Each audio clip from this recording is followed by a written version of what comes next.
നമ്മൾ പടവലങ്ങ കൊണ്ട് ഒരു കറി ഉണ്ടാക്കാം. ആദ്യമായിട്ട് പടവലങ്ങ ഏത്തക്ക ഇതുപോലെ അരിഞ്ഞ്, പച്ച ഏത്തക്ക ഇതുപോലെ അരിഞ്ഞ് ഇച്ചിരി ഉപ്പും കൂടെ ഇട്ട് വേവിക്കുക. കുറച്ച് മഞ്ഞൾപ്പൊടിയും കൂടെ ഇട്ട് കൊടുക്കുക.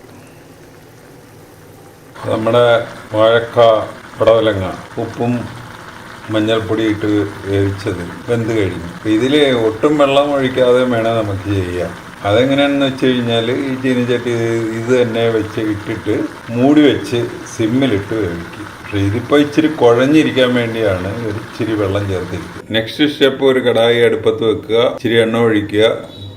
എണ്ണ ചൂടായി കഴിയുമ്പോൾ കടുകിട്ട് പൊട്ടിക്കുക. കടുക് പൊട്ടി കഴിയുമ്പോൾ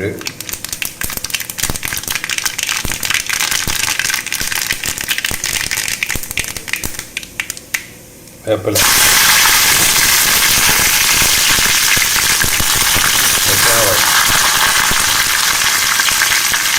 അത് കഴിഞ്ഞ് ഉള്ളി ഒരു ലൈറ്റ് ബ്രൗൺ കളറാകുമ്പോൾ വഴറ്റി സിമ്മിലിടുക. അതിലേക്ക് ഒരു ഇച്ചിരി ഉപ്പിട്ട് കൊടുക്കുക. അപ്പോൾ നല്ലപോലെ വഴന്ന് കിട്ടാൻ നല്ലതാണ്. ചെറിയ ബ്രൗൺ കളറായി തുടങ്ങിയിട്ടുണ്ട്, ഇച്ചിരിയുടെ ബ്രൗൺ കളറാകട്ടെ. ഇതിലേക്ക് നമ്മൾ ആ വഴറ്റി വെച്ചിരിക്കുന്ന, ആ വേവിച്ച് വെച്ചിരിക്കുന്ന കായും പടവലങ്ങായും, എന്ന് പറഞ്ഞാൽ ഏത്തക്കായും പടവലങ്ങായും ഇടുക. ഞാൻ നല്ലപോലെ ഇളക്കി കൊടുക്കും. നമ്മളിതുപോലെ ഇച്ചിരി കുഴഞ്ഞിരിക്കാൻ വേണ്ടിയാണ് കുറച്ച് വെള്ളം ചേർത്തത്. അപ്പോൾ നമ്മുടെ ഏത്തക്ക പടവലങ്ങ മെഴുക്കുവരട്ടി റെഡിയായി.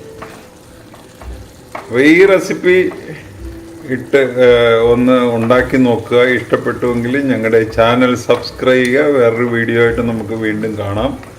Thank you.